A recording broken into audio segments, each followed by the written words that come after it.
Hello everyone, welcome back to my YouTube channel Ether Classes. In today's session we will discuss about Bohr's theory. So Bohr's का जो theory थी उसके अंदर क्या क्या postulates थे उनको हम डिस्कस करते हैं। सबसे पहला क्या था कि atoms are composed of positively charge nucleus having all mass of atom. मतलब कोई भी अगर एटम है तो एटम के सेंटर पे क्या होगा, न्यूक्लियस होगा जिसके अंदर सभी मास होगा एटम का, having all mass of atom. So जो एटम है उसके सेंटर पे क्या होगा, न्यूक्लियस होगा। सो this is the atom. Atom का ये सेंटर है, सेंटर के ऊपर क्या है, सेंटर पे क्या है, न्यूक्लियस है। दिस इज द एटम, ये क्या है, न्यूक्लियस। These are shells. जो इलेक्ट्रॉन्स हैं they revolve around the nucleus. Nucleus के बाहर इलेक्ट्रॉन्स है वो रिवॉल्व करेंगे इन डेफिनेट पाथ, और उन पाथ को क्या बोला उसने, ऑर्बिट का नाम दिया है कि ऑर्बिट में क्या करेंगे, इलेक्ट्रॉन्स हैं वो न्यूक्लियस के सराउंडिंग में क्या करेंगे, रिवॉल्व करेंगे। सो ये हम इस तरह से बना सकते हैं, this will be this one and second will be this one. Clear. So these are the two postulates. Third postulate क्या है कि जो एंगुलर मोमेंटम है, एंगुलर मोमेंटम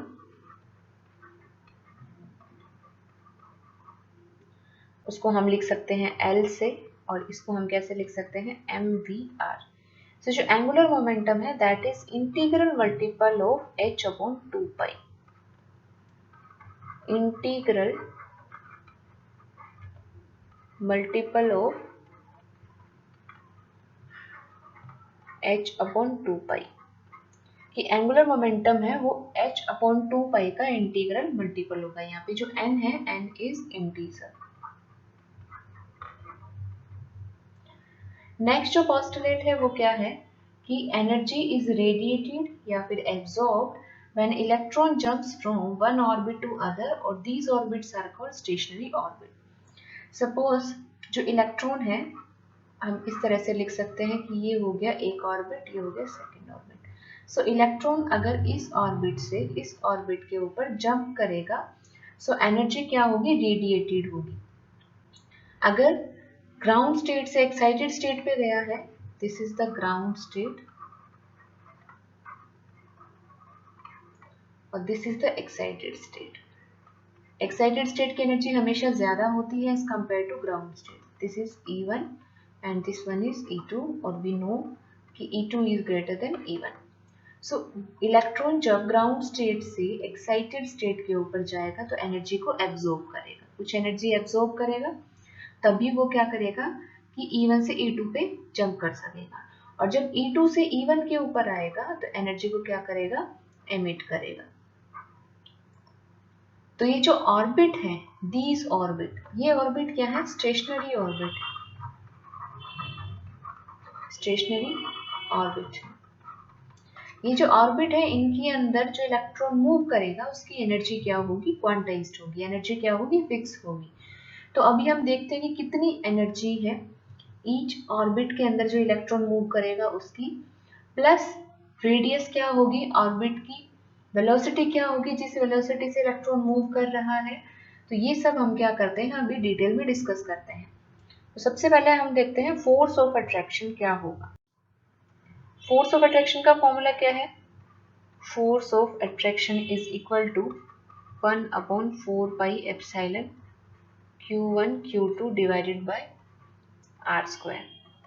इसको हम सिंप्लीफाई करके लिख सकते हैं 4 pi epsilon Q1 charge on nucleus. तो न्यूक्लियस के ऊपर चार्ज कितना आता है, पॉजिटिव चार्ज होता है। पॉजिटिव चार्ज किसकी वजह से आता है, प्रोटॉन की वजह से आता है। So this is the number of proton into में charge on each proton. So charge on each proton कितना होता है, E। Q2 is charge on electron. So electron और प्रोटॉन का जो चार्ज है वो क्या है, सेम है। सो Q1 हो गया QE, this is E divided by R square. So this is 1 upon 4 pi epsilon ZE square upon R square. Now force of repulsion.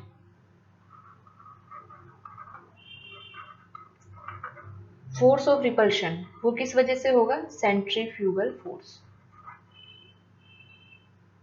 Centrifugal force.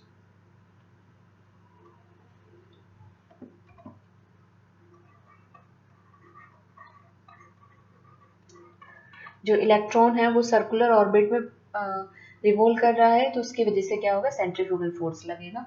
So attraction force को जो nullify करेगा that will be repulsion force. So ये कितना होगा? mv²/r। ना यहाँ पे जो m है, m is the mass of electron, v is the velocity of electron. So अगर एटम स्टेबल है, stable atom,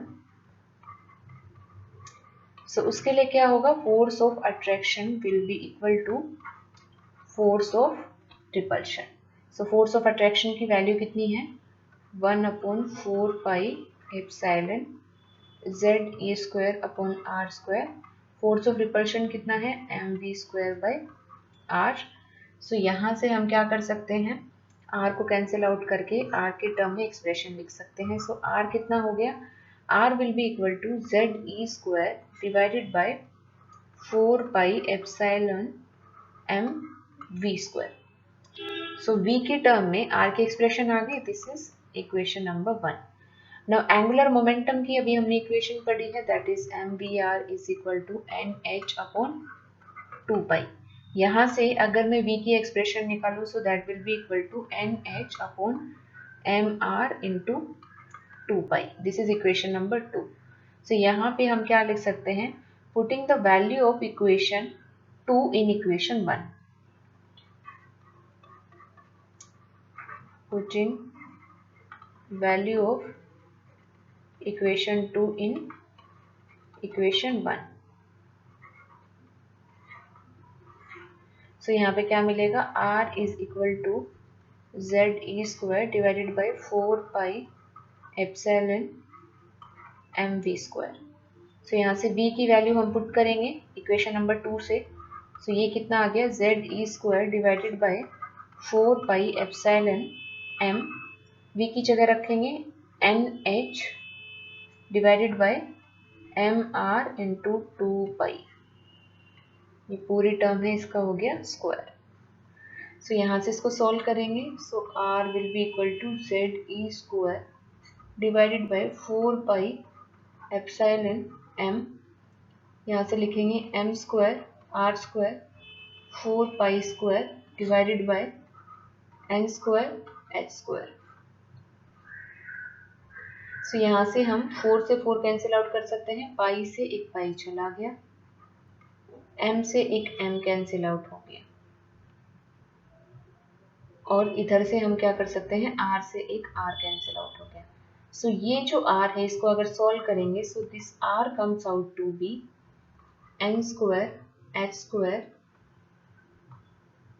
into ZE²।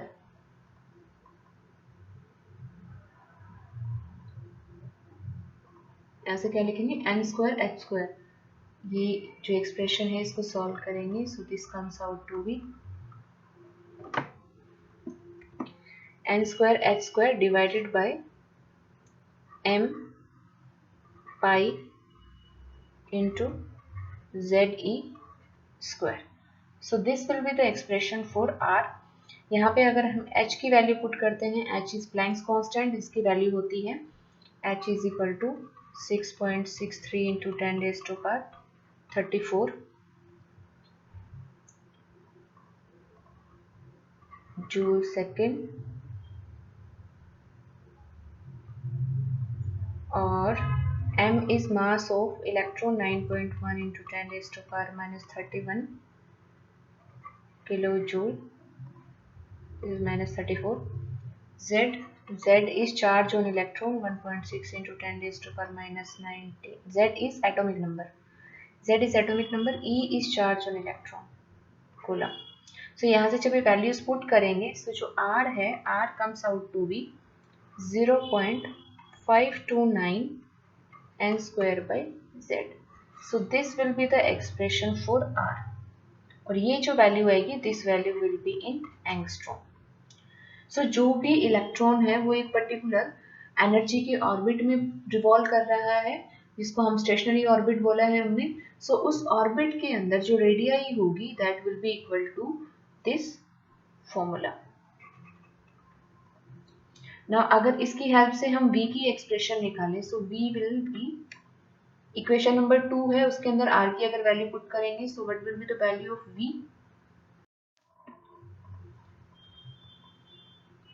So v will be equal to nh upon 2 pi m r। यहाँ पे अगर हम r की value put करें nh upon 2 pi m, r कितना है, r is equal to n square h square divided by n square h square into में epsilon into z E square pi into m। So यहाँ से अगर हम इसको simplify करेंगे, so this will be equal to n से n cancel out हो गया, h से एक h कैंसिल आउट हो गया, पाई से पाई चला गया, m से m चला गया। So that will be equal to set E square divided by 2 into n into h into epsilon. So जो v है, velocity of electron in a particular orbit, that will be equal to, जब इसको solve करेंगे, जब values put करेंगे E Z epsilon की, तो यहाँ से क्या आ जाएगा 2.18 into 10⁻⁶ metre per second multiply by Z by N.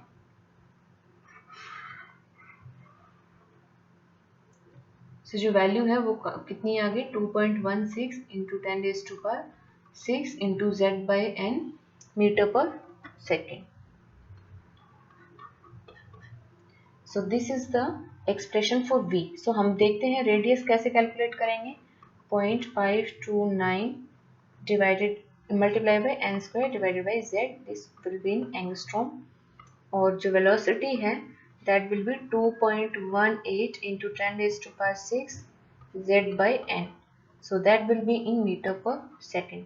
z is atomic number और n is shell, कि कौन सी शेल में इलेक्ट्रॉन प्रेजेंट है।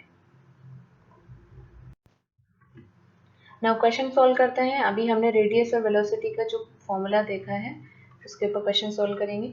सो calculate the ratio of radius of first orbit of hydrogen atom and second orbit of lithium 2 plus atom।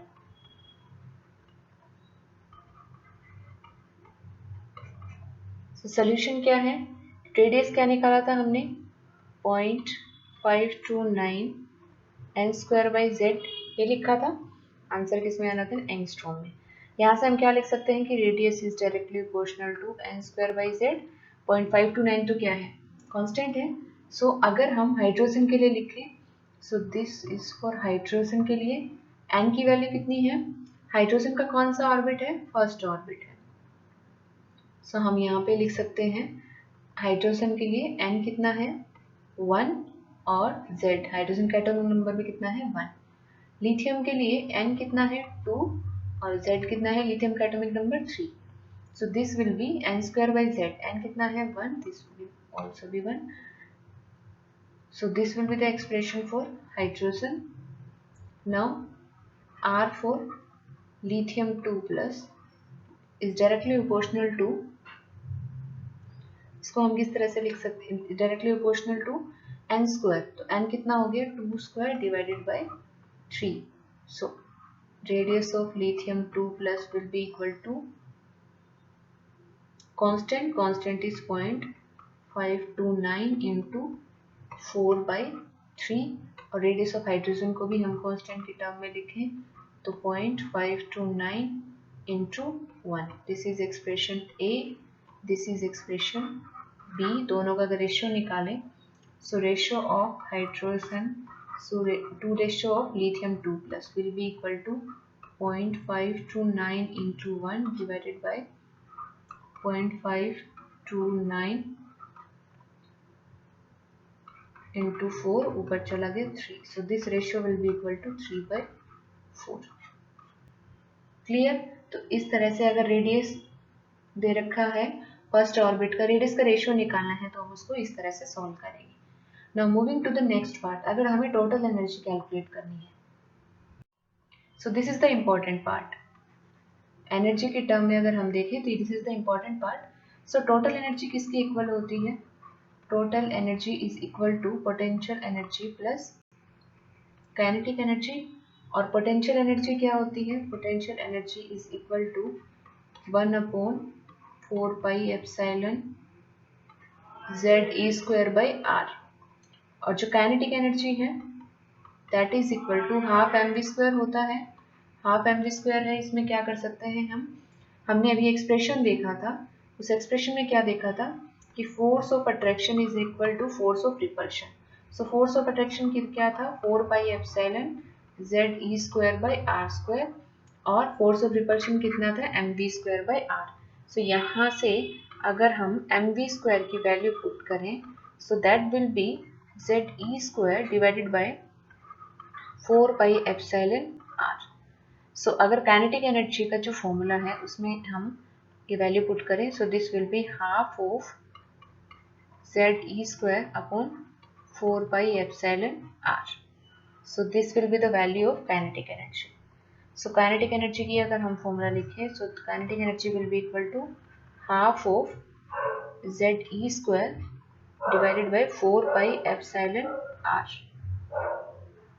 This is the formula for kinetic energy. और इसको हम किस तरह से लिख सकते हैं? -1/2 पोटेंशियल एनर्जी. पोटेंशियल एनर्जी का फॉर्मूला क्या है? सेम है, बस माइनस का साइन है और काइनेटिक में हाफ का जो फैक्टर है वो एक्स्ट्रा है. So this is the formula for potential energy. Kinetic energy is -half of potential energy. So total energy क्या हो गई? Total energy will be equal to potential energy plus kinetic energy. Kinetic energy कितनी है? Half of potential energy. So this will be equal to half of potential energy. So potential energy के term में अगर हम kinetic energy को represent करेंगे सो इस तरह से ये हमारे पास में एक्सप्रेशन आएगी. This expression and this expression, दोनों एक्सप्रेशन बहुत इंपॉर्टेंट है. सो यहाँ से हम क्या निकाल सकते हैं कि total energy divided by potential energy is equal to 1/2. और टोटल एनर्जी को अगर हम रिप्रेजेंट करें, total energy is equal to half of potential energy और in terms of kinetic energy minus kinetic energy. Now अगर टोटल एनर्जी की expression calculate करते हैं जिसको हम न्यूमेरिकल के लिए यूज करेंगे. सो टोटल एनर्जी क्या है? -half of ZE² upon 4 pi epsilon R. So this is the value of total energy. R की वैल्यू जो अभी हमने कैलकुलेट की थी रेडियस से, वहां से पुट करें so this will be equal to 1/2 minus 1/4 pi epsilon. R की जगह यहाँ पे क्या लिखेंगे? ZE². R की जगह हम क्या पुट कर सकते हैं? R is equal to n² epsilon divided by Z pi E² into m. So यहाँ से इसको सॉल्व करेंगे so this comes out to be half of minus e⁴ m into 4h² एप्सिलॉन² इंटू Z²/n². यहाँ से e को हमने इकट्ठा एक तरफ लिख लिया है, पाई से पाई को कैंसिल आउट कर दिया है. सो यहाँ से Z² को कॉमन ले लिया है, नीचे से n² को कॉमन ले लिया है डिनोमिनेटर से. यहाँ से क्या जो लेफ्ट बचा है वो ये है. अब इस वैल्यू को जो पूरे को सोल्व करेंगे so this comes out to be -13.6 Z²/n². So ये हम एक्सप्रेशन है टोटल एनर्जी का, इसको न्यूमेरिकल्स में यूज करेंगे. So this is the important expression. यहाँ से जो एनर्जी आएगी that will be in kilovolt, sorry electron volt per atom.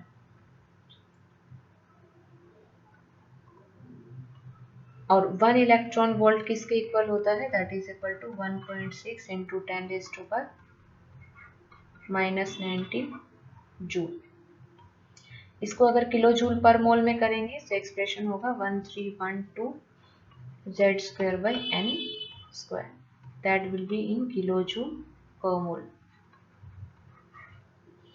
और अगर जूल पर मोल में करेंगे so that will be equal to, अगर सिर्फ जूल में करेंगे so -2.18 into 10⁻⁻18 Z²n². So this will be the expression for total energy. Now moving to the time period. अगर time period calculate करना है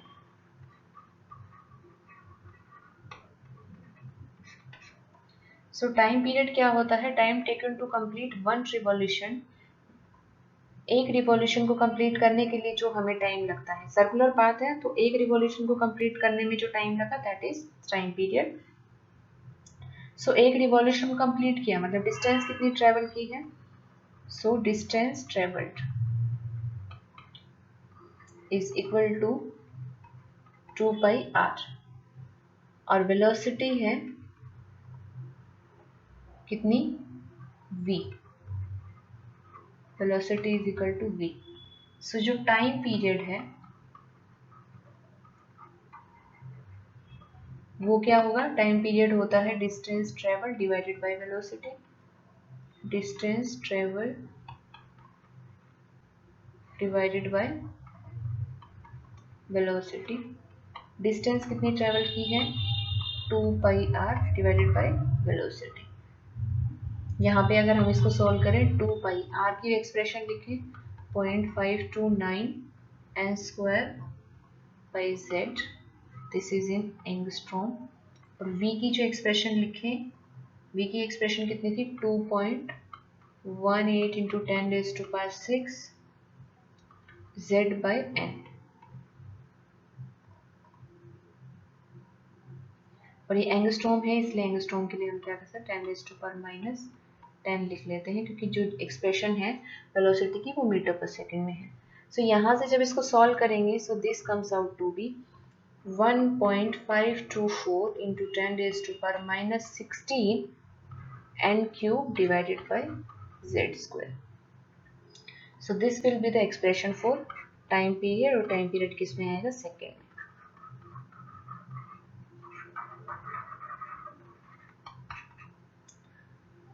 Now what will be the expression for frequency? Expression for frequency. Frequency की expression क्या है? Frequency क्या है? Number of revolution in 1 second. Number of revolution in 1 second. That is frequency. So time taken, time of one revolution कितना है? एक revolution में जो टाइम है that is time period. So time of one revolution is equal to T, number of revolution per second,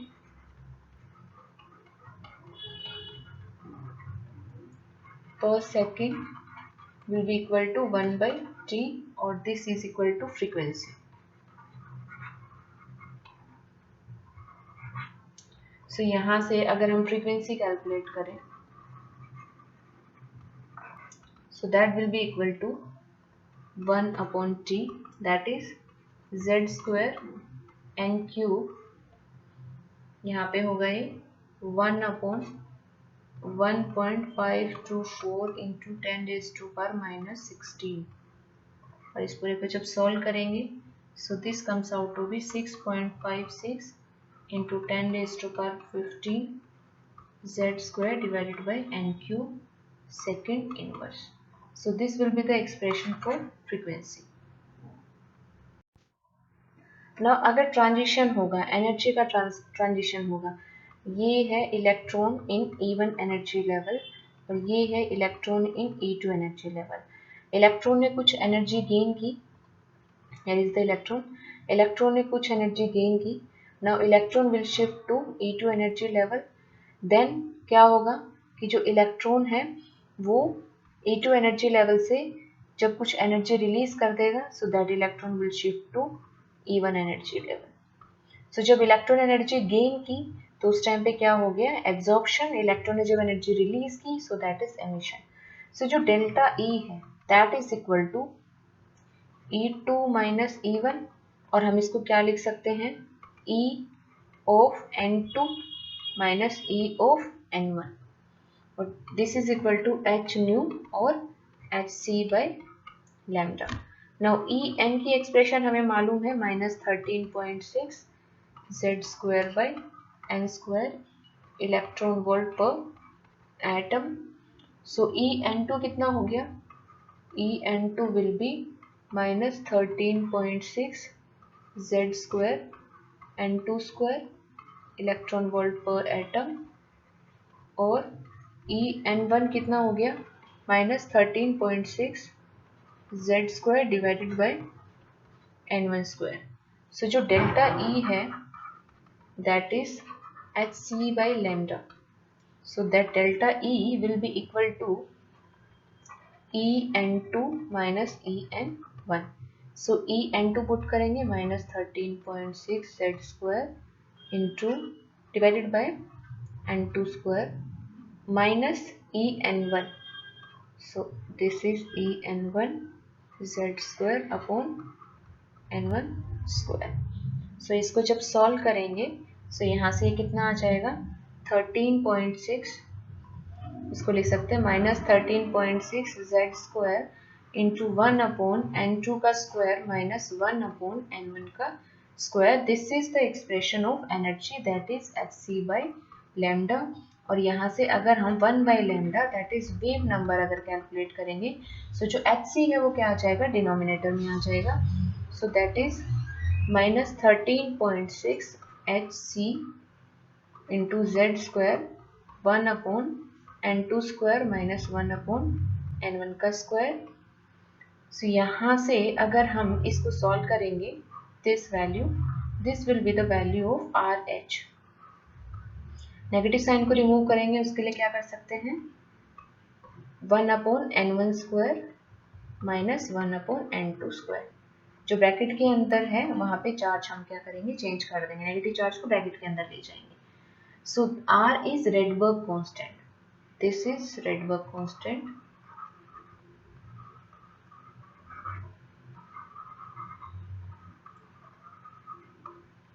और इसकी value होगी 1.01 into 10⁻⁷ centimetre inverse. Numerical के लिए हम इजी वैल्यू लिखी हुई है, इसको यूज करके हम इजीली न्यूमेरिकल्स को सॉल्व कर सकते हैं। सो this is the important portion.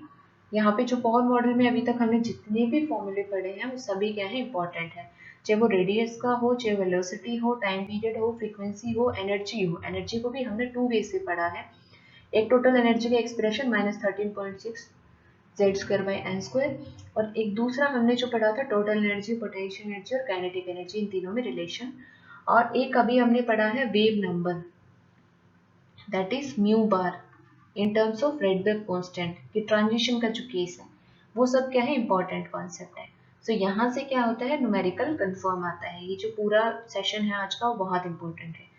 Now अब क्या करते हैं कि इलेक्ट्रॉन्स ने जब जंप किया ग्राउंड स्टेट से एक्साइटेड स्टेट के ऊपर, मतलब कोई भी N1 स्टेट से जब N2 स्टेट पे इलेक्ट्रॉन गया तो N1 अगर 1 है और N2 अगर 2 3 4 है तो उसमें जो सीरीज होगी उसको हम क्या बोलेंगे। अगर N1 2 है, N2 3 4 5 है तो ये डिफरेंट सीरीज है, इसको हम क्या बोलेंगे, और वहां से हम किस तरह से फर्दर कैलकुलेशन कर सकते हैं उसको देखते हैं।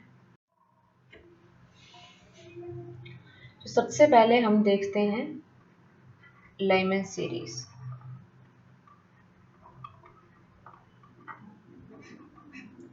क्या होती है लाइमन सीरीज? लाइमन सीरीज के अंदर क्या होगा, जो N1 है दैट विल बी 1 और जो N2 है वो क्या होगा 2 3 4 अप टू इंफिनिटी। सो जो फर्स्ट लाइन है, first line in Lyman series, so first line क्या होगी 2 से 1। हमने इस तरह से लिखा है कि ये हो गया N1, ये हो गया N2। सो फर्स्ट लाइन क्या होगी, जब इलेक्ट्रॉन है वो N2 से N1 के अंदर आए, यहाँ पे, ठीक है, मतलब 2 से 1 पे आया। सेकेंड लाइन क्या होगी, जब इलेक्ट्रॉन 3 से 1 के ऊपर आएगा। इसी तरह से जो लास्ट लाइन होगी और जो लिमिटिंग लाइन होगी दैट विल बी जब इलेक्ट्रॉन इंफिनिटी से फर्स्ट n=1 के ऊपर शिफ्ट होगा। सो ये जो लाइमन सीरीज है ये कौन से रीजन में मिलती है, this lies in UV region. So this is the important portion. Lyman series कहाँ मिलती है, यूवी रीजन में मिलती है। इसमें क्या होगा, ट्रांजिशन अगर हम देखें n=1 2 3 4। सो यहाँ पे क्या है, 2 से 1 पे आया फर्स्ट लाइन, 3 से 1 पे आया सेकेंड लाइन, 4 से 1 पे आया थर्ड लाइन। इसी तरह से एक इनफाइनाइट होगा, इन्फिनिटी से 1 पे आया लास्ट लाइन और the limiting line. Clear. Second हम जो डिस्कस करेंगे that is Balmer series.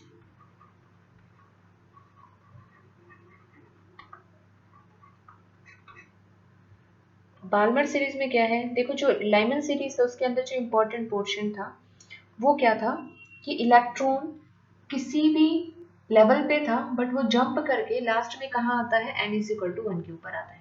Similarly जो बाल्मर सीरीज है उसमें इलेक्ट्रॉन कहाँ है, n1 कितना है 2 होगा और n2 कितना होगा 3 4 5 अप टू इंफिनिटी। सो इसकी जो फर्स्ट लाइन होगी वो क्या होगी, फर्स्ट लाइन होगी 3 से 2, सेकेंड लाइन क्या होगी 4 से 2, थर्ड लाइन क्या होगी 5 से 2 और लास्ट लाइन क्या होगी इंफिनिटी से 2। क्लियर। सो अगर इसका हम ग्राफ ऐसे प्लॉट करते हैं, ट्रांजिशन देखते हैं n1 2 3 4, ये हो गया इंफिनिटी। सो हमें क्या करना है, 3 से 2 पे जाना है, 4 से 2 पे जाना है और इंफिनिटी से 2 पे जाना है। मतलब अल्टीमेटली इलेक्ट्रॉन को जो आना है वो कौन सा शेल होगी, n=2 के अंदर। फर्स्ट 4 लाइंस किस में आती हैं, इसकी विजिबल रीजन में आते हैं। तो फर्स्ट 4 लाइंस क्या होंगी, 3 से 2, 4 से 2, 5 से 2 और 6 से 2। सो जो फर्स्ट 4 लाइंस हैं वो किस में आती हैं, विजिबल रीजन में। और जो रेस्ट लाइंस है, बाकी जो लाइंस होगी वो किस में आती हैं, IR region. Now moving to next series that is Paschen series.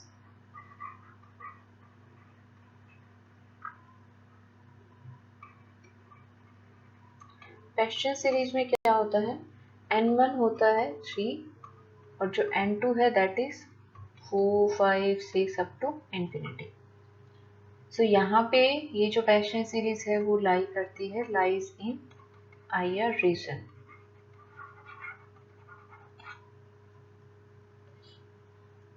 Fourth is Brackett series.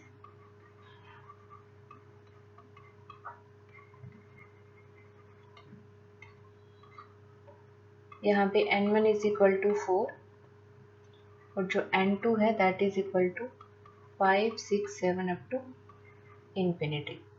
This also lies in IR region. Next is Pfund series. इसमें जो n1 है that is 5, n2 is equal to 6 7 8 up to infinity. इसकी भी सभी lines कहाँ लाई करती हैं, IR reason के अंदर लाई करती हैं।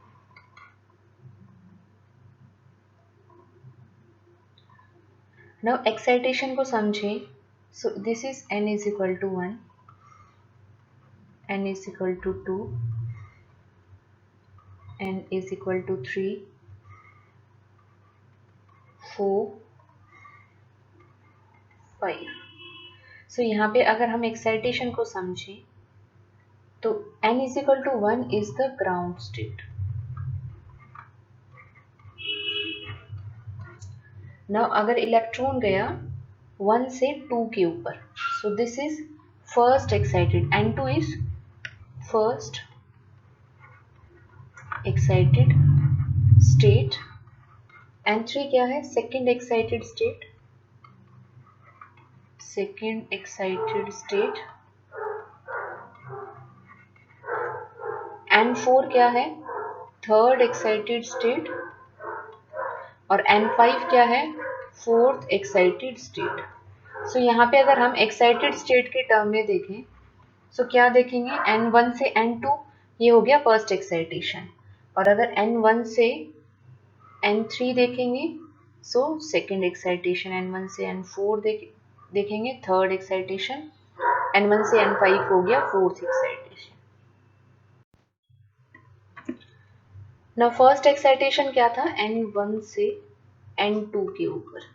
सो n1 से जब n2 की तरफ जाएंगे फर्स्ट एक्साइटेशन होगा n1 से n2, first excitation energy will be delta E, that is E2 minus E1।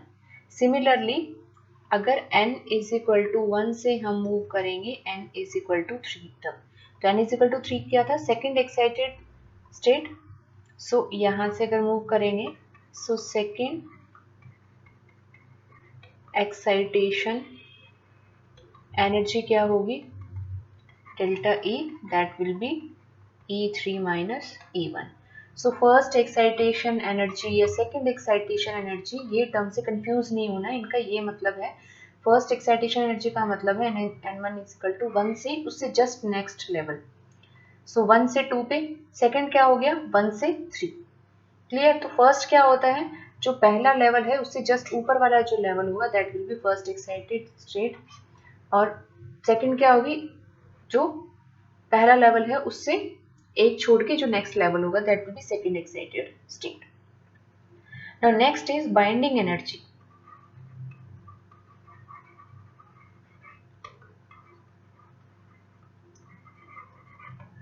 Binding energy BE, binding energy क्या होती है, it is the energy required to remove electron from its ground state.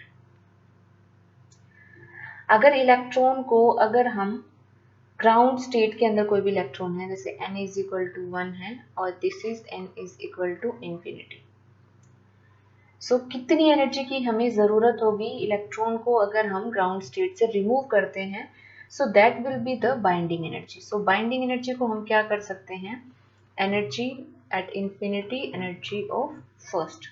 सो यहाँ से इसको solve करेंगे, so minus 13.6 Z square, N square, N की जगह क्या लिखेंगे इंफिनिटी का स्क्वायर, माइनस 13.6 एन 1 स्क्वायर और z स्क्वायर। सो इन्फिनिटी का स्क्वायर कितना हो गया, 1 बाई इन्फिनिटी इज, ये पूरी टर्म कितनी हो जाएगी 0, so this whole term will be 0। So कितना आ गया 13.6 z square. So binding energy will be equal to minus of E1 that is 13.6 z square. जो बोर का मॉडल है that is applicable for one electron system. One electron system के लिए ये जो मॉडल है वो एप्लीकेबल है, जैसे कि हाइड्रोजन 1 इलेक्ट्रॉन सिस्टम है, helium plus, lithium 2 plus, beryllium 3 plus. So bore का जो मॉडल है that is applicable for one electron system. अब हम क्या करते हैं, कुछ प्रैक्टिस करते हैं। सो प्रैक्टिस सेशन में हम देखते हैं, फर्स्ट क्वेश्चन है ऑन बाइंडिंग एनर्जी। लिथियम से लिथियम 3 प्लस बना, उसके लिए जो डेल्टा H है that is 1000 kilo joule per mole. Ionization energy first is 200 kilojoule per mole. Second ionization energy is 300 kilojoule per mole. और binding energy of lithium 2 plus हमें calculate करनी है. सो इसको कैसे सॉल्व करेंगे? सबसे पहले तो लिथियम से लिथियम प्लस बना, लिथियम प्लस से लिथियम 2 प्लस बना, 2 प्लस से लिथियम 3 प्लस बना. This ionization energy 1, ionization energy 2, ionization energy 3. So ये जो आयनाइजेशन एनर्जी 3 होगा that will be the binding energy, क्योंकि ये क्या है? एनर्जी है जो रिक्वायर हुई है इलेक्ट्रॉन को रिमूव करने में. सो यहाँ से हम क्या देख सकते हैं? हमें गिवन क्या है? डेल्टा एच गिवन है. इस पूरी प्रोसेस की जो डेल्टा एच है वो गिवन है. Delta H is equal to ionization energy 1, ionization energy 2 plus ionization energy 3. This is 1000, 200 plus 300 plus ionization energy 3. So ionization energy 3 कितनी आ गई? इसको सॉल्व करेंगे सो वो कितनी आ गई? Kilo joule per mole. और आयनाइजेशन एनर्जी 3 ही क्या है? Binding energy. सो आंसर कितना आ गया? 500 kilo joule per mole. Now moving to the next question. Velocity ratio है VA divided by VE for two hydrogen like atom of same orbit is 2/3. दो hydrogen like atom है same orbit में. Ratio of RA/RB for first orbit of A and third orbit of B will be what? So यहाँ से इसको solve करते हैं. सबसे पहले तो हाइड्रोजन लाइक एटम बोला है. हाइड्रोजन लाइक एटम मतलब क्या है? वन इलेक्ट्रॉन सिस्टम है, बट हमें मालूम नहीं है कि वो कौन कौन से एटम हो सकते हैं. हाइड्रोजन और एक हीलियम प्लस भी हो सकता है, हाइड्रोजन और एक लिथियम 2 प्लस भी हो सकते हैं. तो सबसे पहले जो वेलोसिटी का है वहां से हम क्या कैलकुलेट करेंगे? z कैलकुलेट करेंगे. So velocity is directly proportional to क्या था? z/n. इसको हमने ऐसे लिखा था velocity is equal to 2.18 into 10⁶ z/n. सो यहाँ से हम क्या लिख सकते हैं? Velocity of A divided by velocity of B will be equal to z of A, n of A, n of B, z of B. इसको इस तरह से लिख सकते हैं. Now velocity of A velocity of B का ratio कितना है? 2/3 z of A, z of B. क्या बोला है? सेम ऑर्बिट में है. So NB is equal to NA. So this is 1. So यहाँ से हमने क्या निकाला? ZA divided by ZB is equal to 2/3. This one. Now radius का रेशियो निकालना है. रेडियस क्या था? रेडियस का जो फॉर्मूला था वो क्या था? Radius is directly proportional to n²/z. या फिर रेडियस का जो फॉर्मूला था वो क्या था? 0.529 n²/z इन एंगस्ट्रॉम.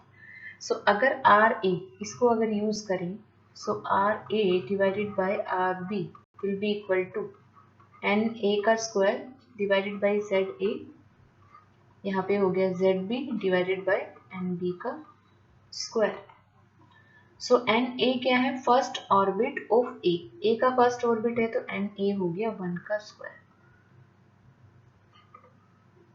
इनटू NB का स्क्वायर. NB का स्क्वायर क्या है? Third orbit of B multiply by ZB by ZA. So 1/9 ZB bye A क्या होगा? ZA बाय B कितना है? 2/3 है. So this will B 3/2. सो इसको हम सोल्व करेंगे. So this will B 1/6. So ratio of A to B is 1:6. Now moving to the next question. Next question is potential energy of hydrogen like species in ground state is minus 27.2 electron volt. Find energy change when electron makes transition from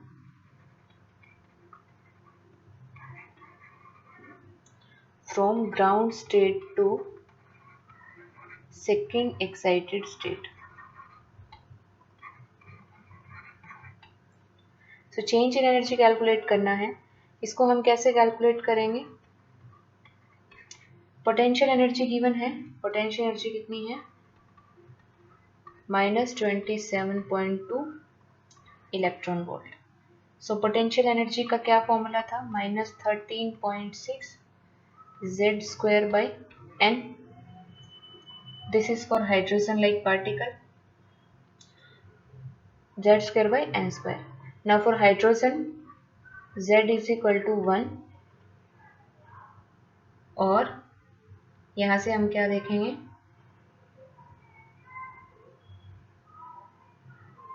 find energy change. Energy change कब से कब निकालना है? Ground state से second excited state. So ground state हो गई n is equal to 1, first excited state n is equal to 2, second excited state n is equal to 3. सो 3 से 1 की एनर्जी चेंज हमें कैलकुलेट करनी है. So delta E will be equal to E3 minus E2. E3 कितना होगा? Minus 13.6 z square by n square. n कितना हो गया? 3 का square minus 13.6 z square by n square. n कितना है? 1 का स्क्वायर. z कितना है? 1 फॉर हाइड्रोजन. सो माइनस 13.6 यहाँ से कॉमन आ गया. z is 1. सो 1/9, यहाँ पे z की वैल्यू 1 पुट करेंगे. 1/9 minus 1. So this will be equal to minus 13.6 into minus 8/9. इसको जब सॉल्व करेंगे so this comes out to be 12.08 electron volt. So energy difference कितना होगा? 12.08 इलेक्ट्रॉन वोल्ट.